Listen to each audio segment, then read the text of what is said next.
salaamaaleykum waa Sénégal salaamaaleykum waa àdduna fu ay mën a toll waxtu wi taamu programme télévision Futurs Médias ñi ngi leen di nuyu di leen ziar bu baax di kontaan ci tànn ak ànd bi ngeen di ànd ak ñun ñu leen di wax nag ne jeudi bu jot nii lañ leen di defal l'essentiel de l'actualité bi concerné doomu Sénégal yi nga xam ne ñoo nekk bitim réew mbégte la ñuy am saa bu nekk parce que nag dañuy enquérir de la situation des Sénégalais qui sont partout ci àdduna bi tey nag pour cela ki nga xam ne nag mooy coordonnateur groupe Futurs Médias foofule ca Mali moom la ñuy dalal yàgg nañoo correspondre ak moom actualité yu fa am mu ñu koy yónnee ñu koy mën di teg waaye itam tey jii c'est l'occasion et c'est le lieu de xam lan surtout nag ñi nga xam ne ñoo toog di seetaan ñu xam sénégalais ya nekk Bamako ndax nag yëf yi changé na foofu bu baax jël nañu autonomie seen autonomie bopp loolu la ñuy ñaan nag ci pays africains yépp après 60 ans d'indépendance que ñu mën a autonome mu war ñoo continuer ba tey di dundee noonu et c'est légitime donc ñoom nag réussir nañ loolu mais nag la situation telle qu'ils la vivent situation bi xamuñu lan la te moom il est là pour ça ak diverses questions yoo xam ne c'est lié ci nekkinu doomu Sénégal yi nga xam ne ñoo nekk bitim réew Mali nag bu ma fa duggee damay kontaan ndax yàgg naa faa dem muy Bamako dem naa Ségou également à 240 kilomètres de Bamako nga xam ne nag foofu boo fa demee da ngay yaakaar ne sa yaa ngi fii y a une histoire pour les familles Tall mais également communauté sénégalaise bu bari ma nga foofu taxaw dama fa daan dem pour l'occasion du festival sur le fleuve di ci nuyuwaale sama xarit Seydou Sissouma xaw ma nag fan la nekk léegi mais au Burkina la nekkoon ñoom ñoo ñu daan yóbbu ci festival yu mag yooyu le loolu laa amee occasion def de nombreux reportages ci fi nga xam ne moom moo di au Mali c'est un pays boo xam ne dëkk bu neex la rempli de culture seen culture dafa am solo waaye itam mu am richesse boo xamante ne dafa attiser yu bari mais nag fi mu ne jël nañu seen autonomie situation bi lan lay doon gannaaw ba ma la nuyoo di kontaan ci sa teewaay di la bàyyi nga nuyoonteeg téléspectateurs yi nga xam ne ñoo nekk Bamako ñoo nekk Afrique mais ñoo nekk ci àdduna bi Fallou El Hadj Ndour mi nga xam ne moom mooy correspondant wu groupe Futurs Médias foofu ci Mali nuyu nañ la dalal ak jàmm. maa ngi lay fay. di am mbégte saa su ne. aussi ci disponibilité. ci disponibilité bi parce que à chaque fois kër gi sama kër la comme ni nga ko waxee. di nuyu aussi suñu mbokk yi yëpp. di nuyu téléspectateurs yi. di nuyu waa Bamako yëpp. parce que ñoom aussi vraiment ay jàmbaar lañu. ay jàmbaar lañ moo tax saa su nekk à chaque fois suñu amee occasion pour porter leur voix. Toujours c'est un plaisir pour mën di ko def pas seulement waa Bamako ñun yàlla dogal na aussi ñu yore cabinet de consultance boo xam ne aussi à chaque fois même sénégalais yi nekk un peu partout dans la diaspora dañu bëri nañ lu ñuy voyager bëri nañ lu ñu leen di rencontrer bëri na aussi ñoo xam ne dañuy bëgg a xam exactement suñ ñëwee Sénégal ban orientation lañ war a mën a am ak yan occasion la leen di suñuy gouvernant di ouvrir soit pour ay investissement wala ay accompagnement donc yaakaar naa tey yooyu yëpp mën na nekk ay points yoo xam ne dañ koy waxtaane comme ni nga ko waxee situation sénégalais yi nga xam ne aussi ñoom ñoo nekk foofu ca Mali ñu mën ci waxtaan di partager aussi à chaque fois parce que tout récemment il y a 3 jours de cela ki nga xam ne moom moo nekkoon suñu directeur technique bi foofu ci rajo RFM bu Mali ak en même temps responsable financier bi malheureusement Djiné Papou dafa génn àdduna oui donc di ko jàll waa Mali yëpp bi mu kiyee aussi gis nañ la communauté sénégalaise bien vrai que malien la mais gis nañ la communauté sénégalaise aussi taxawaay bu rafet bi ñu ci am donc bàyyi seen yitte dem accompagner ko ba ñu denc ko def aussi ay teraanga di profito ci occasion bi ci Mohamed Gueye bi nga xam ne moom moo jiite woon loolu ak ñoom grand IKG ñoom ñëpp seen taxawaay aussi ci kii boobu noonu rafetoon na trop dëgg la merci yàlla sunu borom moom bu dogalee rek kenn du ci mën dara di wax nag ne groupe Futurs Médias am na implanté wu na fépp pratiquement ci àdduna bi Mali lan mooy particularité am xam nga ku wax naa sànq rek dama laal tuuti dëkk la boo xam ne dafa riche ci li nga xam ne mooy ressources humaines bu yàgg ba tey bu ñuy wax or Mali moom moo tax ak yeneen i ressources yoo xam ne am na ko ñoom ñu décider nekk un peuple boo xam ne tam ay xeexkat lañu à chaque fois bu ñu sentir ne lii arrangé wu leen ñoom ñooy demal seen bopp lijjanti ko donc du coup actuellement la situation actuelle surtout pour les Sénégalais parce que ñu bëri jëlaat nañ seen ay bagages dellu si waat au Sénégal autonomie la ñu wax ñu gis ñuy brandir li nga xam ne moom moo di ay lingots or ak yooyu ñun ñuy tàcc bu baax parce que bëgg nañu jël même yoon bi mais yow mi nga xam ne yaa fa nekk lan nga ñu ci mën a wax. Voilà, je pense que par rapport à ça c'est l'occasion aussi de saluer les nouvelles autorités du Sénégal parce que aussi gis naa ne ñoom bi ñu ñëwee boobu ba léegi gis nañ aussi seen taxawaay parlons nag comme ni nga ko waxee ci situation boobu xam nga malheureusement ñun ñi nga xam ne aussi ñun ñoo nekk ci terrain bi di ko dund am na lu bëri loo xam ne aussi malheureusement instant yi sénégalais yi nga xam ne ñoom ñoo nekk Mali ñoo ngi koy dund la preuve bëri na ay sénégalais yoo xam ne bon ñii peut-être xamoon nga leen ñii mën nga leen ñàkk xam ils étaient très bien installés fële ca Mali mais malheureusement nii ñu bëri jël nañ seeni bagage ñëwaat pourquoi parce que xam nga su fekkee dëkk moom dafa am loo xam ne pratiquement moom mooy levier bu ci njëkk muy lan muy électricité xam nga su fekkee tailleur bi ci courant lay liggéeyee donc vous imaginez su fekkee comme tey da nga toog toute une journée amuloo électricité nga xam ne ils étaient obligés voilà nga xam ne léegi toute une journée nga xam ne tu es obligé jënd sa groupe électrogène instant yi boo pratiquement foo romb Mali soit ñoo ngi ci ay panneaux solaires wala ay groupe ngay gis léegi nag loolu imaginel su fekkee koo xam ne bon dans la journée benn 10 000 wala benn 15 000 wala 20 000 nga doon wut tu es obligé léegi nga bëgg a wut benn groupe boo xam ne dans la journée tu risques de dépenser plus de 10 000 francs wala 15 000 francs ci essence war a fay sa location war a fay ay kii yu bëri non seulement ñi nga xam ne ñoom ñoo nekkoon yow say client am nañ ay jafe-jafe parce que aussi su loolu du tailleur yi kese lay laal te nag tailleur yi bëri nañ foofu quand même sénégalais voilà moo tax aussi même nii may wax ak yow am na ay groupe de tailleurs yoo xam ne pas plus tard qu'avant-hier ñëw nañ doon ci échanger ak man parce que pour ñoom biñ ñëwee aussi dañ jàpp ne seen activité yàqu na tailleur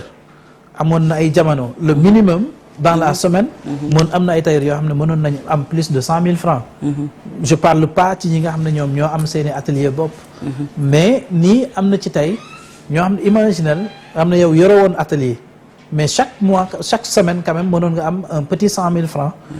loolu le mois dina la permettre nga jël ay engagement yu bëri fii ci Sénégal vous imaginez nag soo demee ba dans la semaine mënatuloo am benn 20 000 francs fekk yow nga yore sa njaboot am ay charge fii am ay charge aussi ci àll bi loolu aussi vraiment dafa métti trop moo tax biñ ñëwee biñ ma approché parce que souvent ñu bëri aussi am na ñoo xam ne dama leen di bindal ay projet ñii ma leen di orienté ñii ma leen di conseiller ci soit ay investissement wala ci naka lañ mën a def aussi pour mën a am ay investissement ñoom seen problème instant yi mooy ñëw nañ mais il s'est trouvé que même biñ soxlaa pour ñu accompagner leen dañ leen ne certes il y a ay fonds yu fi nekk mais liñ leen conseillé sax moo nekk parce que pour l'instant bëri nañ mais dañ leen ne léegi comme difficilement pour ñu mën a financer individuellement day xaw a métti ñu ne leen léegi da ngeen di constituer un groupement su fekkee da ngeen constituer un groupement un groupe de 10 dina leen permettre aussi ngeen ñëw mën a soumettre nag léegi un projet boobu ngeen di soumettre lañ leen di mën a accompagner jox leen financement pour que yéen aussi ngeen mën a am loo leen toogee Sénégal je pense que yooyu tamit nekk na loo xam ne ay levier la yoo xam ne autorités yi nga xam ne ñoom ñoo fi nekk war nañoo mën a tenir compte ci loolu parce que boo xoolee li nekk Sénégal li nekk Burkina nekk ay Niger un peu partout parce que xam nga Sénégal moom boo xoolee instant yi ñu nekk nii moo tax ça me fait peur su ma gisee yenn nit ñi di prôner yenn fitna yi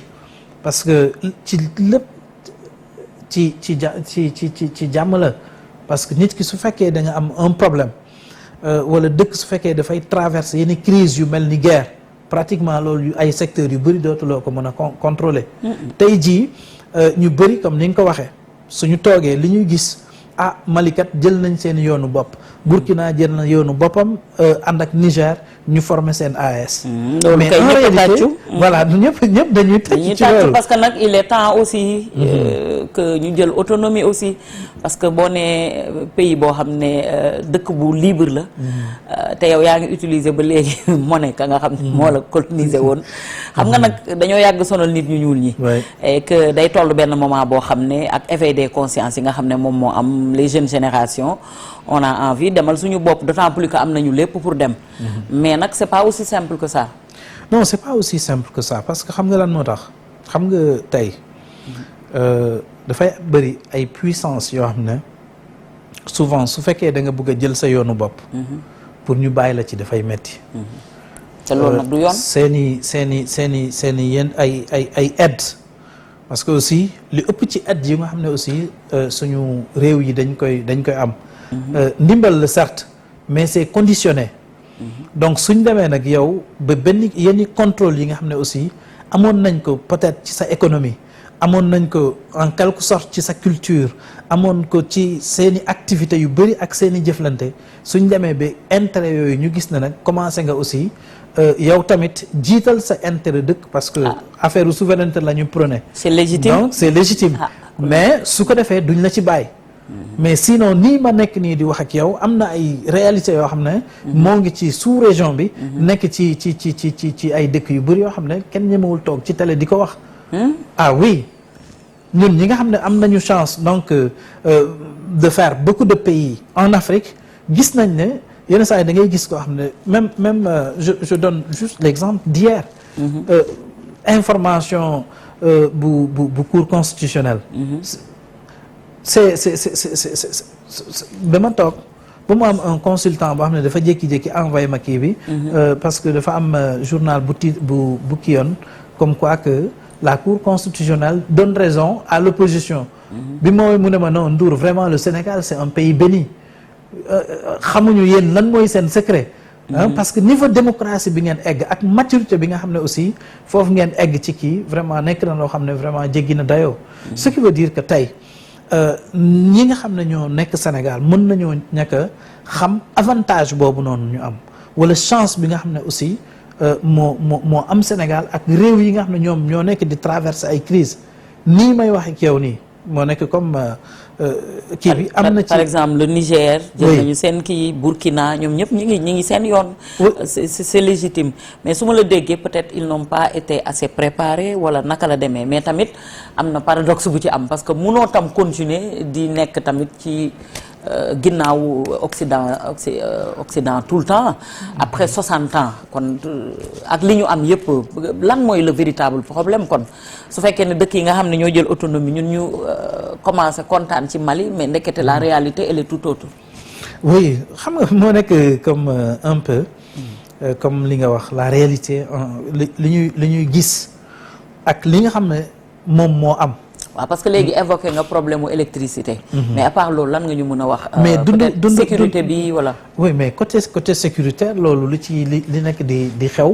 kenn ñemewu ko wax nii am na ñu bëri ñoo xam ne léegi dañoo ragal a sax jaar ci yoonu suuf bi. parce que am na ay attaques yu doon amoon na ay temps. ñun mënoon nañ ñu woo nañu waa mais dégg nañ ne au niveau du Mali lii moo ci xew lii moo ci xew. parce que problème bi fa mu amoon. jóge foofu. ñëw Bamako jóge Sénégal dem Bamako moo ko gënoon a jege pratiquement. ce qui veut dire que là c'était à des milliers de kilomètres. de Bamako. mais kon donc léegi suñ demee aussi. ba malheureusement suñ demee ba tey jii ñu nekk nii ngay gis ay attaques yoo xam ne même au cœur de Bamako gis nañ loolu. gis nañ aussi attaque boo xam ne ñëw nañ ba ci biir aéroport Bamako def foofu aussi attaque. ba touché aussi avion. mais attaque yooyu bu fa tubaab bi nekkee mi ngi fa woon da daan am. oui mais parce que dañu bëri sax d'aucuns disaient que ñoom ñoo doon semer sax li nga xam ne moom moo di désordre boobu diviser pour mieux régner. oui mais xam nga côté boobu. boo xoolee moo tax au niveau du Mali.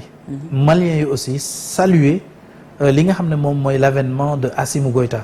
parce que bi ñu amee dafa am benn scission boo xam ne aussi dafa amoon Mali. am na ay partis yoo xam ne amoon na ay temps même armée malienne bi amul woon accès foofu. kon donc tey bu ñu demee ba armée malienne bi. dem ba bépp zone boo xam ne ñoom musuñ faa egg.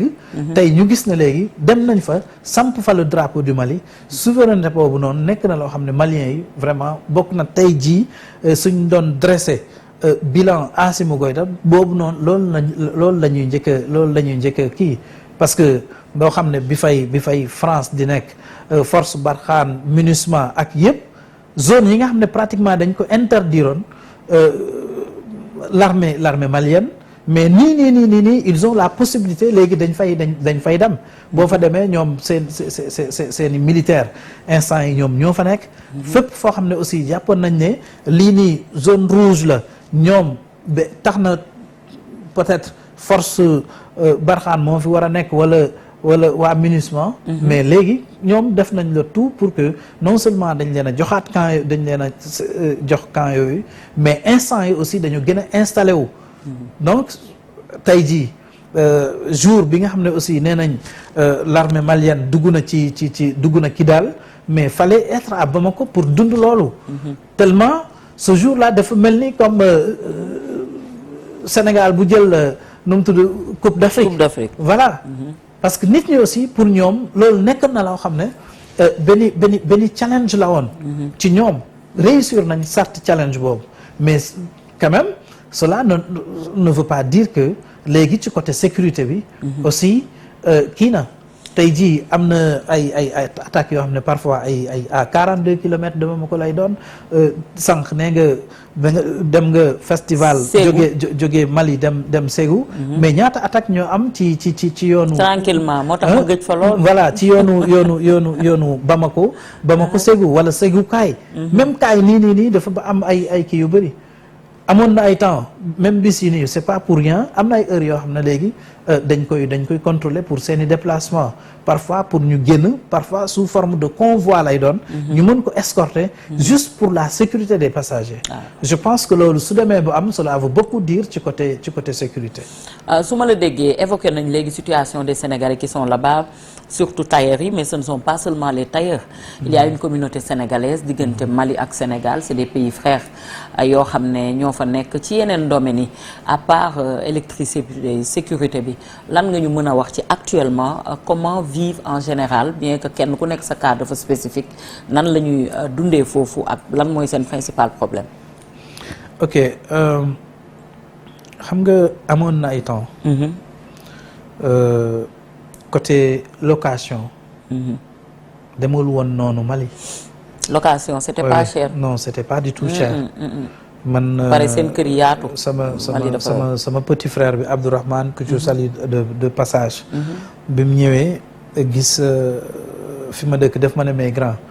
est-ce que xam nga ne lii bu doon Sénégal soo deful 500000 lii mënoo ko am. Sénégal location dafa cher lool. mu ne ma non dafa ñëw bi ma ko waxee li may fay moins de 200000 francs. mu ne ma mais lii su fekkoon mu ne ma lii su fekkoon comme Sénégal mënuloo ko am à moins de 500000 francs. mënul nekk Sénégal dafa cher. voilà donc et c'est un paradoxe. dëkk boo xam ne loxo yi jox lu ndigg ginnaaw ba pare ñuy tëkkale suñu location. ak yi nga xam ne yu bitim réew yi la même ci côté construction.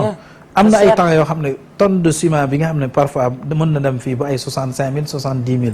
Mali demoon na ay temps parfois mën na dem ba ay 120000 90000.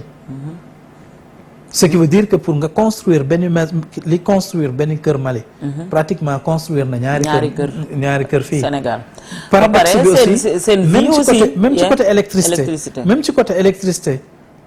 da ngay xool même ci côté gaz. amoon na ay temps foofu la gënoon a kii yombee bu baax mais keroog bi ma ñëwee même huile benn litre li mu doon jar c'est dérisoire. mais dafa keroog bi ma yomboon ñëwee ñu jox ma dafa compliqué parce que ñoom amuñu port fii la yëpp di jaar mais terewul foofu moo gënoon a yomb. mais léegi c'est différent essence bi paradoxe bi aussi ci essence bi. essence bi aussi. amoon na ay jamono foofu la gënoon a yombe. nii man keroog bi ñu ñëwee ñu ne léegi pour kii gaz bi. juste pour am une idée. ci prix bi. gaz bi ñuy chargé instant yi 5500 à Bamako gaz boobu fii pratiquement 3000 francs yi bi ma ko joxee dañ ma delloo 100 francs. mais j'étais étonné. ñi ngi may wax ne waa Mali yëpp a ngi seetaan dogguma la di à Fallou waa Mali ñëpp ñu ngi seetaan le journaliste RFM Mali Samba je suis à l'écoute mi ngi déglu Samba nee na il veut participer à l'émission ma ne ko écrit je transmettrai parce que pour affaire u téléphone yi léegi defatuñu ko d'accord d'accord ils sont en train de te suivre léegi nag yow yaa ngi ñëw ci seen préoccupation vas-y d'accord donc xam nga yooyu yëpp da di ay réalités yoo xam ne instant yi dañ nekk Mali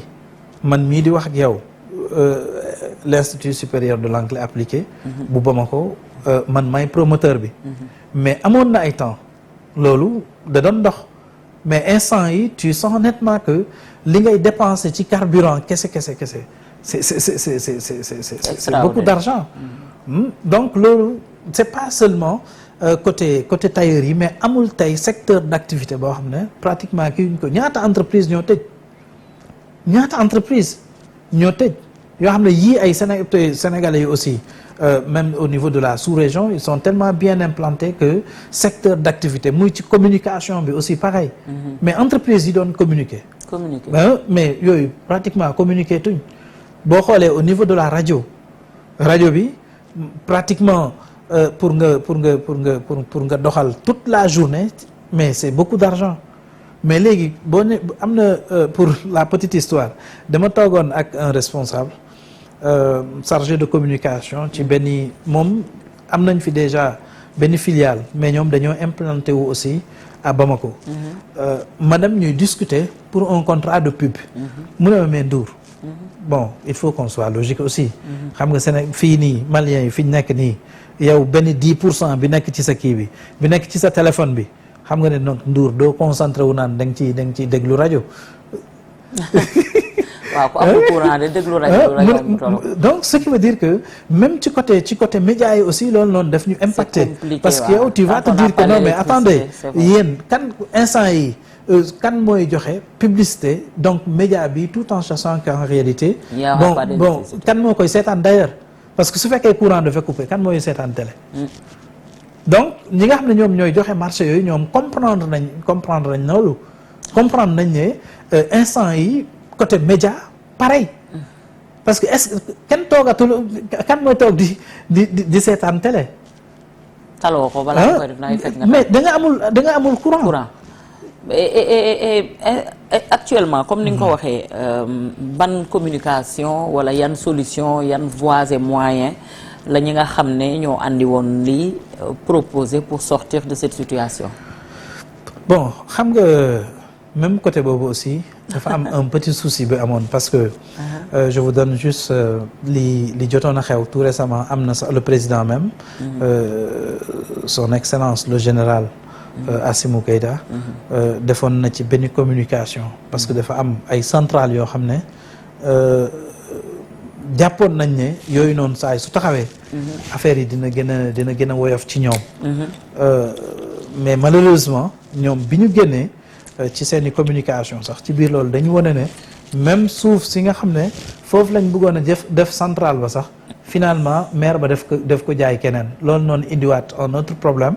ba état bi instant yi ñoom aussi ñuy motiver sax nit ñi pour ñu mën a dem wuti ay solutions solaires xam nga état su demee aussi bay demander à ce que nit ñi wut ay solutions solaires nga xam ne kon donc loolu noonu c'est un peu c'est un peu compliqué. Pourtant ça devrait se faire tax Afrique moom dañoo am naaj 100% surtout foofu. Oui mais boo xoolee aussi xam nga panneaux yi c'est les panneaux yi loolu alternative la mais ça coûte pour cher. Les pays africains parce que 9 mois yi pratiquement yëpp bu taw dañuy am naaj quoi je veux dire. waaw mais ça a un coût. Ça a un coût parce que tey mën nga dépenser peut-être 2,5 millions. ñu installer la. Parfois mën na naaj. nga am pour mën a liggéey. Souvent su fekkee parce que am na yenn capacité yoo xam ne pour nga am ko à partir de 19 heures dootoo mën a fonctionner. wala say batterie aussi lu mu tenir mënul egg ba ay 22 heures. courant moom mooy lépp nag. fi àdduna bi toll non fi àdduna bi toll moom. pratiquement su courant amul loolu dafay xaw a doy waar. moo tax entreprise yu bëri nii may waxee yow nii dañoo tëj. c'est compliqué. C'est très compliqué. dëgg la ñoo ngi xool nit ñi ngi réagir un peu partout ñu nekk Mali ak képp koo xam ne yaa ngi seetaan diaspora comme ni ñu koy defee tous les jeudis sur la TFM journaliste RFM bi nga xam ne moo nekk foofule ca Mali mi ngi wax ni mu ngi tudd Samba Ndiaye nee na. nañu wax ci problème mu Samba Mbaye. nañu wax ci problème mu màjjal pour indi koor. un Sénégalais pratiquement doo toog benn semaine te gisuloo Sénégalais boo xam ne peut-être génn na àdduna. moo xam ci yenn conditions yi des fois dañ koy wax day métti. souvent c'est élucidé bu dee dañ leen a faat waaye bu dee rek nit ki génn àdduna il faut nag liy gën mooy ñu indiwaat la sa dëkk pour ñu mën laa ñaanal. mais organisation bi ñu war a organiser wu ba nga xamante ne à part gis naa ñu koy def muy ñi nga xam ne ñoo nekk fële ñoom fàllu cuun ak yooyu aux États-Unis da ngay cotiser pour mun boo génnee àdduna yàlla tere li ngay cotiser day permettre yow ñu jël sa corps rapatrier ko mooy adiyatul rahma ça day impliquer Sénégal ak fi nga xam ne moom moo di Canada kii kon nu mu tudd astafurlah Amérique ak Canada mais au Mali dañu am jafe-jafe boobu bu nit génnee àdduna xam nga c'est pas décent ñuy màjjal pour mën a indi sa corps et souvent sax day métti parce que pour mu dajal màjjal du yombut moom la laaj ni moom voilà moom aussi li nga xam ne jot na ko laaj je pense que bokk na ci suñuy priorité ñun principalement man parce que aussi initié woon nañ donc un projet de ce genre muy lan muy xool parce que aussi c'était un peu très difficile pour ngay gis sénégalais boo xam ne dafa toog décédé war a toog presque 2 jours 3 jours 4 jours nga xam ne léegi da ngay obligé di dugg ci biir atelier yi boo duggee ci atelier bii ñii mën nañoo joxe 1000 francs kee mën na joxe 5000 francs lépp day dépendre léegi suñ demee soo demee ba am benn 600000 wala benn 700000 léegi nga woo benn oto mu ñëw nee pourtant ngeen 2 corbillards voilà léegi ci biir loolu 2 corbillards yi c'est après parce que beneen corbillard bi ci la ko waa communauté sénégalaise bi parce que am na beneen communauté sénégalaise aussi bu fa nekkoon mais ñoom aussi ci li ñu jotoon a dajale bi la nouvelle communauté sénégalaise bi ñu ñëwee après ñoom aussi ci la ñu complété pour am li nga xam ne moom mooy corbillard ñu def continuité le président Macky Sall aussi parce que loolu nekkoon na demande waxoon nañ ko ay ñoom Farba ak ñu bëri ak l'honorable Aminata Ndaw mais avant Aminata Ndaw amoon na aussi Marème Badiane parce que bon avec l'avènement des députés de la diaspora ñooñu aussi porté woon nañ projet bi bon ku mel ni par exemple ñun ci benn groupe aussi bu tudd wax sa xalaat initié woon nañ un projet de ce genre mais loolu dem ba léegi ñoo ngi ci parce que jotoon nañu am na ay Maliens yoo xam ne dem nañ sax ba def ci seen alal am ay Sénégalais yoo xam ne aussi dem nañ ba def ci seen alal mais dëkk bi toll na foo xam ne comme tey engagé nañ benn oto boo xam ne léegi dañ ko war a compléter léegi suñ ko compléter ci la ñuy mën a kii parce que même d'ailleurs problème boobu moo nekkoon est-ce que réellement engagé oto jël ko aussi mu commencé di daw nga ne léegi da ngay fay accident yaa ngi fi problème yaa ngi fi yu mel noonu nag moo taxoon ñu ne il serait plus judicieux ñu xaar ba mu mat nga xam ne léegi da nga koy mën a jébal li nga xam ne aussi moom mooy la communauté sénégalaise loolu tamit pas la communauté sénégalaise mais sénégalais yi nga xam ne aussi ñoom ñoo fa voilà ñoom ñoo koy jëriñoo loolu nekk na loo xam ne pour ñun on se dit que suñu wareef la suñu devoir la xool naka lañ mën a def nekk ci dëkk mu am benn problème bu am nga profiter aussi ci occasion boobu apporter ci li nga xam ne yow jàpp nga ne lii mooy li nga war a joxe en guise de participation. am na beneen problème boo xam ne souvent ñi nekk Mali dañ ma koy wax xaw ma ndax mën nga ci avancer wu. mooy problème mu transport. diggante Mali ak Sénégal surtout ñu yore camion yeeg yu demee noonu ils disent que dañuy souffrir bu baax a baax parce que on leur demande trop de taxes il y a tellement de problèmes yoo xam ne daf ci am xaw ma ndax mën nga ci wax ou pas mais tout le temps dafa am Sénégalais yoo xam ne dañuy def navette bi di dem di ñëw soit ñu établir foofu la fii mais ils ont des problèmes sur la route problème boo xam ne depuis des années ñu ngi ma koy wax est-ce que mën nga ñu ci wax dara. voilà xam nga boo xoolee même nii may wax ak yow nii. pratiquement ay. comment on l'appelle bus yi nga xam ne dañuy def ay 17 mètres 50 pratiquement commencé nañoo am problème boobu comme quoi que parce que état malien dafa commencé interdire circulation genre kii yu mel noonu parce que eux ils se disent que ne fii nii ñu nekk nii li nga xam ne moom la ñu war a def loolu bokk na ci li nga xam ne moom day yàq seen yoon yi bon ci côté transport bi aussi à chaque fois gis nañ parfois ci frontière bi problème yi ci am et tout mais même sénégalais yi nga xam ne aussi dañuy jaar ci yoonu suuf bi parce que sénégalais yi nga xam ne aussi dañuy jaar ci yoonu suuf bi je pense que loolu aussi je pense que autorités yi nga xam ne ñoom ñoo fi nekk ñoom aussi war nañoo taxaw ci côté boobu parce que boo déggee ñuy wax affaire CEDEAO c'était pour la libre circulation des personnes voilà des personnes et de leurs biens donc suñ demee ba cette libre circulation bi nga xam ne dafa waroon a am malheureusement ni mu waroon a ameewul noonu wala ci biir amin boobu mu am yu bëri yoo xam ne aussi ça se passe je pense que yooyu nekk na loo xam ne aussi nit ñi war nañ ko bàyyi xel bu ci njëkk moo nekk tey jii toujours parlant de la libre circulation des personnes et de leurs biens tey jii su fekkee da nga jóge fii dem day am ay postes yoo xam ne boo fa eggee dañu naan léegi wàcc leen boo leen ñëwee sénégalais yëpp dañuy joxe seen i ñëpp ay joxe seen carte d'identité su fekkee comme par exemple léegi maliens yi dañ leen di doleew ñoom seen i carte d'identité léegi sénégalais yi ñu xool lu leen neex ñu taxé leen ko c'est compliqué, am na ñoo xam ne souvent problème réel mën nañ la demander 5000 francs mën nañ la demander 1000 francs ça dépend de leurs humeurs et li ci gën a graaw amul reçu amul dara et ça c'est pas boo buggee wax parce que aussi ils se disent que lii suñu dëkk la te loolu aussi boo xoolee pratiquement moo nekk Burkina moo nekk Niger moo nekk un peu partout xoolal présentement ce qui se passe même en Mauritanie même li nga xam ne aussi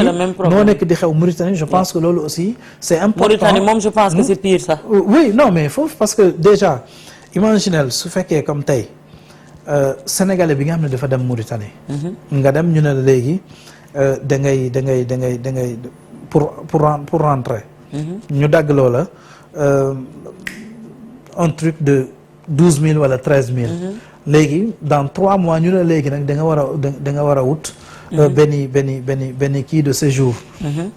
titre de séjour mais léegi ci biir titre bi ñaar lañ lay laaj ne la léegi soit nga indi benn Mauritanien boo xam ne mën na la garantir wala yow nga am un contrat de travail léegi soo demee ci Mauritanien bi mais kooku daf lay naan léegi am problème man je peux te garantir mais léegi yow da nga may fay mën nañ la fayee ko jusqu'à 100 000 francs nga war a demaat aussi bon déjà kooku su la nangoo garantir ngeen dem kooku joxe carte d'identité am ak yeneen kii yi nga xam ne dem buy wane ne moom moo lay garantir mais n'empêche que da ngay fayaat léegi nag problème bii nii nga xam ne moom moo nekk présentement au niveau de la Mauritanie moo nekk ne problème il fallait semaine bee passé sax am na ñu bëri ñoo xam ne dañ leen a delloo si xaw ma daal mais bien sûr parce que aussi su fekkee comme ça tey c'est pas normal su fekkee comme tey yow titre bi Sénégalais yi ba ñu ñoo fay titre mais d'ailleurs fi ñuy defee pour production titre yi sax da ngay dem ñu ne amul léegi soo demee sa kër ñu fekk la sa kër génnee la buub la jël sa njaboot yóbbu laaj la xaalis nga ñibbi et le lendemain suñ la jàppaatee aussi tu payes et pourtant au Sénégal tout récemment dagguma la tout récemment problème bu mel noonu parce que aussi ce qui veut dire que gis nga dafa am ay affaires yu bëri yoo xam ne nit ñi dañ koy caaxaane mais c'est extrêmement grave du ay caaxaan te diplomatie mooy régler lépp nag gis nga bi loolu amee gis nañ problème yi fa Maliens yi amoon mais tu sais le lendemain ce que les Maliens ont fait am na ay Maliens yoo xam ne dañoo jóg dem ci boutique naar yi ne leen tey doo leen jaay da ngeen di tëj seen boutique sénégalais non boutique naar yi nekk Mali waaw ce qui veut dire que léegi imaginel léegi naar bi boutique am nekk Mali léegi ñoom ay Maliens woote comme quoi que ne dañoo nekk di leen sonal au niveau de la Mauritanie léegi seeni mbokk yi aussi sot ñëw fekk boutique naar yi ne leen tey doo leen jaay da ngeen di tëj par force mais il a fallu l'intervention des autorités maliennes pour won leen ne non arrêtez parce que lii nekk na loo xam ne état ak état ñoo ko war a kii parce que su fekkee la population ñoom à chaque fois bés bu ñu duggee ci règlement de compte loolu ay problème lay indi. et je me dis que Afrique nekk na en retard bu baax ci yu demee noonu. parce que mënuñoo fexe ba juboo suñu biir. da ngay gis yu ndaw yu ñàkk fayda moo ñuy boole ñuy nekk di rayanteeg di defante. mais le cas du Mali ak Mauritanie. ci li nga xam ne mooy wàllu transport war nañ ko xoolaat autorités yi sénégalaises yi war nañ ko xool nan la ñu koy parce que nag diplomatie mun na régler lu nekk. accords yi ñuy signé mun na wàññi allégé bu baax souffrance ak coono yi nga xam ne doomu Sénégal yi ñu ngi koy daj depuis des années xale yu bëri itam ñi ngi Mauritanie ci kaso yi ñu jàpp leen téye leen foofu ñi ngi Maroc ñu jàpp leen téye leen foofu gaa ñi fi nekk ñu bees lañu équipe bu dynamique la ñi ngi liggéey mais nañ ko gën a dolli en faveur de Sénégalais yi parce que Sénégal am na atu boo xam ne bu taxawee tëgg ci taabal ji dañ koy jox li nga xam ne moom la bëgg mais encore faudrait-il que ñu taxaw ne exiger ko te c'est légitime je crois parce que fii ñoom ñi ngi dugg di def li ñu bëgg def en toute quiétude te sonaluñ leen comme ni ñu leen di sonalee ci beneen dëkk yi bien que waxuma ne y a des problèmes aussi Fallou. xam nga comme ni nga ko waxee. je pense que tey da ngay imaginer Malien bi jógee Mali di ñëw Sénégal am na traitement bu muy am. parce que aussi dafa am économiquement. daa am loo xam ne nit ñi aussi waruñu ko caaxaane. gis nga boo xoolee Côte d'Ivoire. ak Sénégal. dañoo nekk ci si je peux utiliser le mot benn guerre économique. parce que xam nga lan moo tax. ñaari dëkk la yoo xam ne nekk nañ ay puissance ci sous-région bi. léegi on a besoin des Maliens. on a besoin des Maliens la Côte d'Ivoire aussi a besoin et des Maliens des Burkinabés et aussi du Niger. parce que ñoom aussi tey quoi qu'on puisse dire port autonome de Dakar bi nga xam ne aussi moom moo fi nekk am nañ seeni représentation am na port autonome de Dakar bi nga xam ne aussi moom moo ngi port autonome d'Abidjan bi nga xam ne aussi Côte d'Ivoire quoi. mais installé wu nañ aussi à Dakar. léegi ñoom aussi boo xoolee ku nekk ci ñoom day jéem a xool naka la mën a def pour que opérateur économique yi nga xam ne ñoo nekk Mali. nekk ci kii bi ñoom aussi ñu mën leen xëcc ci seen port bi parce que xam ngeen ne Mali pratiquement ñëpp ay commerçants lañ. ñaata milliers de camions. ñoom ñoo fi quitté par mois. dafa bëri. xam nga kon donc pour man je me dis que tey am na benn traitement boo xam ne Sénégal ak Mali dañoo war a toog. waxtaane ko mu nekk loo xam ne dafay leer ci bët.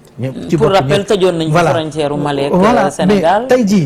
mais tey jii. loolu ak période boobu loolu tam c'était lu doy waar la. non mais c'était lu doy waar. loolu dafa yéeme. non dafa yéeme woon. léegi xam nga comme par exemple tey su fekkee état du Sénégal dafa toog ak. le gouvernement l'état du Mali les deux états ñu ne léegi désormais bépp malien buy ñëw parce que un moment amoon nañ tuuti problème boobu parce que dafa am benn genre carte d'identité boo xam ne aussi maliens yi c'était pas biométrique amoon na ay jamono bon maliens yi dañ ne woon non léegi sénégalais yi dañoo commencé di rejeter suñu carte d'identité bi or nekkul woon bi nga xam ne aussi c'est biométrique. boobu am na comme genre bas moo nekk comme suñu carte yu njëkk lalal basang rek bu jaune ba bu rëy voilà mais ba léegi nii am na ñoo xam ne moom la ñu yor Mali. pour l'instant c'est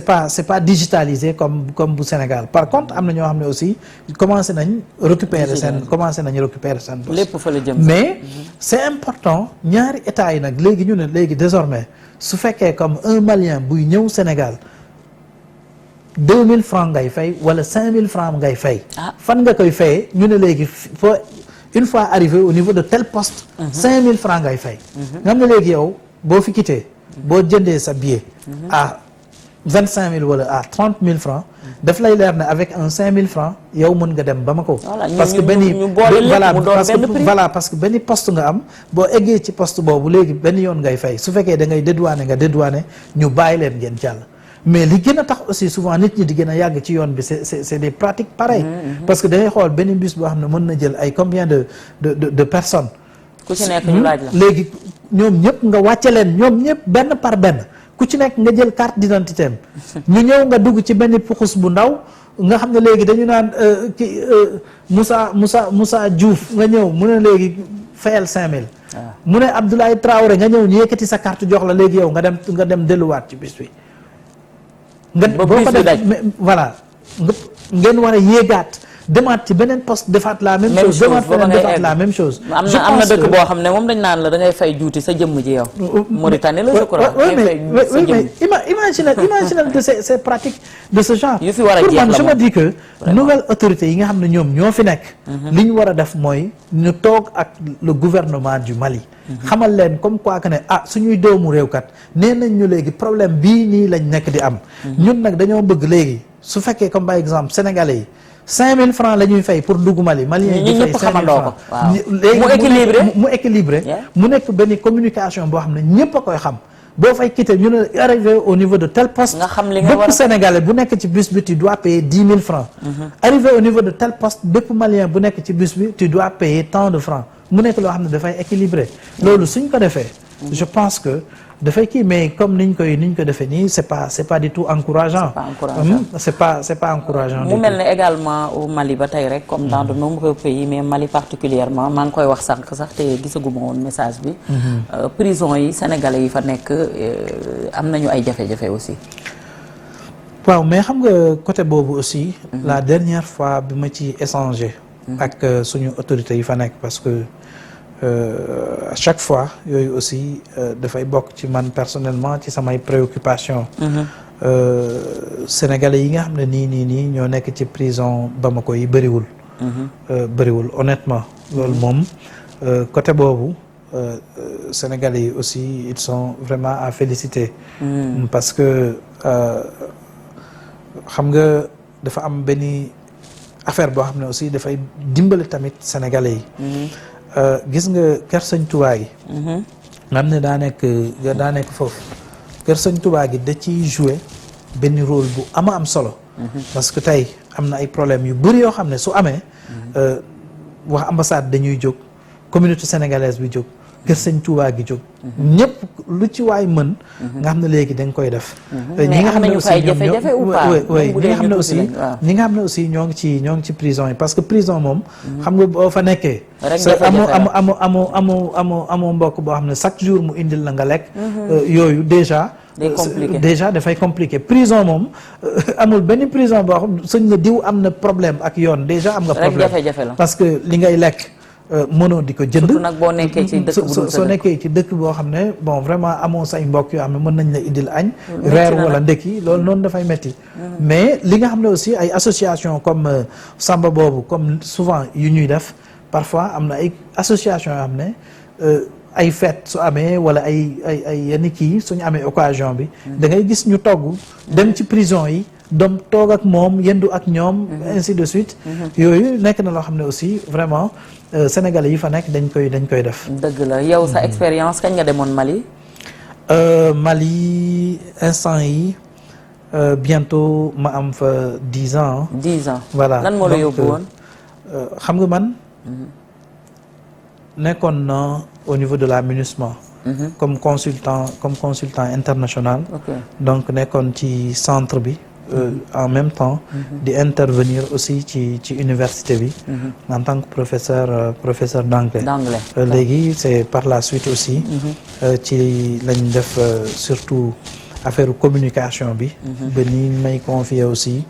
donc li nga xam ne moom mooy le groupe Futurs Médias bu Mali loolu aussi ñu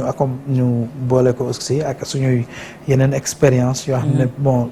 dem nañ ci yeneen dëkk yi tamit parce que ci biir kii boobu noonu nekkul loo xam ne à temps plein da nga fay toog donc yenn voyage yi un peu partout donc am nañ chance boobu daal voilà tey jii mu nekk sa terre d'adoption nga nekk fa actuellement lan nga envisager parce que sénégalais bu nekk bitim réew li nekk ci xelam moom mooy soit dellu si waat réewam wala mu xawma investir waa mu def transfert de compétences mais daal dëkk ba mu nekk ak lu mu munti doon ak réew mu munti nekk day fexe da tukki ba nga xam ne tukki na ko fa mu jëriñaat fi nga xam ne moom moo di Sénégal ndax envisager nga dellu si waat wala tu restes au Mali wala yan projet nga am pour ñu tëjee ko parce que li ñu cërale woon ci waxtu pratiquement jeex. voilà parce que même nii aussi. am na d'ailleurs ay affaires yu bëri yoo xam ne commencé nañ ko installer au niveau du Sénégal. yooyu tamit xam naa suñ demee ba ñu gën a taxaw. dinañ ci gën a yaatal. yooyu yëpp nag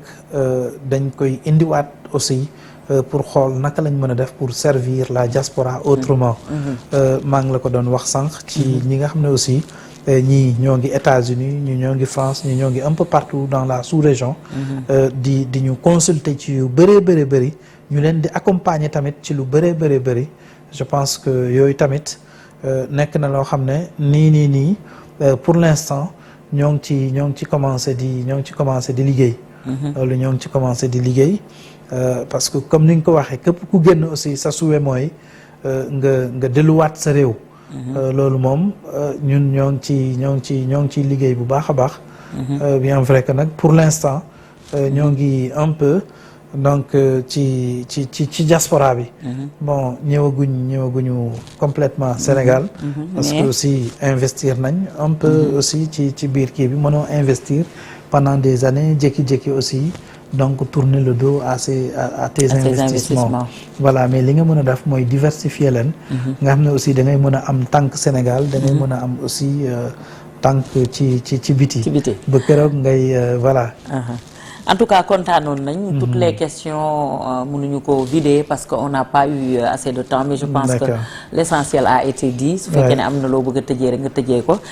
yow moom kenn du la wax ay kontaanoon nañ ci ñëw feeg yooyu parce que sa kër la. d'autant plus que yaay correspondant wu groupe Futur Média yaay di coordonnateur bi kon du moins coordonnateur au groupe Futur Média au Mali. plus précisément à Bamako. ñu bàyyi la rek nga wax sa dernier mot laata ñuy tëj émission bi bu fekkee am na point boo xam ne bëggoon nga ko évoquer te ji waxuñu ci nga tëjee ko. bon ci côté boobu aussi je pense que li nga xam ne aussi bëggoon naa ko def mooy. autorités yi nga xam ne aussi ñoom ñoo fi nekk. sénégalais yi nga xam ne aussi ñëw nañ installé wu fii pour l'instant. pour xool naka lañ mën a def aussi pour installé wu fii de manière définitive. ñu xool naka lañ mën a def pour ñu dimbale leen ñu mën a réintégrer faciliter leen aussi investissement. voilà accompagner leen suivi ak accompagnement. mu nekk loo xam ne dañ leen koy faciliter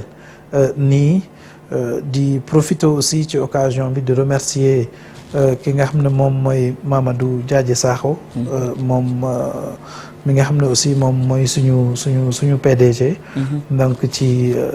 coordonnateur bu muy SAX. muy groupe Futur Média bu Mali aussi. un grand ami à Youssou Ndour. parce que même tout reste bi mu ñëwee Mali rek dem nañ ba ci rajo bi ensemble man ak moom ak SAX. def nañ fa émission. moom aussi instant yi sax dafa feebar. vraiment moom it ma koy seet bu baax. c'est quand même un grand plaisir Sa Majesté le Grand SAX. donc vous avez donc notre salutation depuis Dakar parce que moom aussi ne woon na ma dina seetaan kii bi di remercier suñu mbokk yi fi nekk yëpp. di remercier vraiment waa groupe wax sa xalaat ñëpp. voilà donc communauté sénégalaise bi ambassadeur Moustapha Ndour bi nga xam ne aussi moom moo nekk foofu moom aussi moo ngi góorgóorlu ci li mu mën. vraiment service yi nekk ambassade du Sénégal. ñoom aussi chapeau. ñoom aussi kontaan nañ ci seen liggéey kontaan nañ ci seen taxawaay. parce que aussi franchement bi mu ñëwee ba léegi. sama doom baay boobu. vraiment liggéey bu am solo la nekk di def. voilà ak équipe am bi yëpp ñoom Sagna tout le monde. vraiment chapeau à toute la communauté sénégalaise. voilà. chapeau à toute la communauté sénégalaise El Hadj Ndour nga xam ne moom mooy coordonnateur groupe Futur Média foofule au Mali maa ngi nuyu képp koo xam ne yaa ngi Mali la communauté sénégalaise bi nga xam ne nekk nañ fa ñoom tailleur bu mag boobule Cheikh Fall ak itam madame Ly waaye itam ñu bari ñoo xam ne ndeysaan bañ fa demee dañoo accueillir ñu nekk dëkk boo xam ne dëkk bu neex la mu di Mali ñi ngi nuyu toute la communauté sénégalaise bi nga xam ne ñoo nekk foofule ca Mali di nuyu Mata bu Mali Mata aussi ñu ngi koy nuyu bu baax di leen dig daje jeudi bi di ñëw ci kàttanu yàlla buñ ko fekkee te tal ko waaye di remercier toute l'équipe yi nga xam ne ñoom la ñu àndaloon ci émission bi lancé na jingaal yi nekk ki nga xam ne nag mooy coordonné moom mooy doon def rek réalisation bi waaye itam ki nga xam ne rek moom moo di am au son ñu ngi koy remercier moom itam ak am lancé na waaye itam Fatima Evans sonn na lool ci émission bi moom itam yal na leen yàlla defal jàmm ak mboolem koo xam ne jàpp nga ci ñoom Bouba Samb waaye itam képp koo xam ne waxtu wi rek yaa ngi doon seetaan ñu ngi lay remercier di la wax ne émission bi nag jeudi bu jot moom la ñu jagleel doomu Sénégal yi nga xam ne ñoom ñoo nekk bitim réew bis bu set ñu andi leen kenn waxtaane expérience am tey jii nag El Hadj Fallou Ndour la ñu doon dalal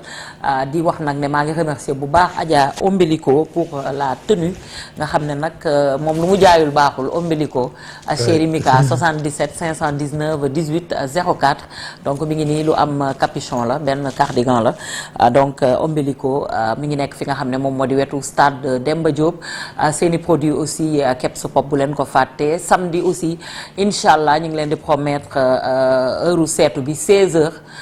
benn plateau bu doy waar ak ki nga xam ne moom moo di Lama Ndiaye di remercier képp koo xam ne yaa ngi doon seetaan soxna Diarra Diouf borom fondation Cheikh Yirim Numbaan maa ngi lay gërëm bu baax di la sant waaye itam Assane Mariama Gueye borom Coco restaurant bi nga xam ne mi ngi ko def foofule ci Sacré Cœur restaurant bu doy waar la Assane Mariama Gueye di doomu Sénégal boo xam ne dafa nekk bitim réew ñëw implanté fi li nga xam ne moom moo di restaurant monsieur Coco ñu ngi koy remercier bu baax muy nit ku baax waaye nag sama waa ji maam soxna loo borom Atlanta Georgia nga xam ne nag moom kenn la ci man maa ngi koy gërëm di ko remercier yaayu Jalika yaayu Bousso Bali donc lii la woon l'essentiel de l'actualité qui concerne doomu Sénégal yi nekk bitim réew tous les jeudis sur la TFM ci kàttanu yàlla buñ ko talee te fekke ko ñu leen di dig daje jeudi prochain incha allah mais nag duma jeexal te waxuma ci ki nga xam ne moom moo di Fa Vivi nga xam ne moo décidé daf ma wax phrase boo xam ne daf ma touché kenn musul a taxaw genn wàll ñiy def émission yëpp kenn musul taxaw ni Kebs moo may inspiré te loolu dafa sori ci man moo tax nag dañuy jaajëfal ñun ñëpp le bal des animateurs bi nga xam ne mi ngi am le 3 bi foofulee ca fi nga xam ne moom moo di hôtel Azalaï Fa Vivi une animatrice de la Sen TV boo xam ne bu jàmbaare bu xarañ la moom nag dafa décidé honorer delloo njukkal li nga xam ne moom moo di les animateurs qui ont marqué leur époque foofu lay doon soirée boo xam ne Viviane moo ko fas yéene joué fële la hôtel Azalaï di remercier waat bu baax waa ONG Otra Africa qui nous ont honoré semaine bi passé man Prince ak yeneen i présentateurs yoo xam ne dañuy wax ci wàllu diaspora ñu yëkkati trophée bu mag jox ñu ko donc mi ngi noonu ñu ngi remercier bu baax Diallo ak képp koo xam ne yaa ngi œuvré ci organisation bu mag boobu di Otra Africa ba jeudi prochain incha allah passez une excellente soirée en suivant les programmes de la télévision Futur Média jërë ngeen jëf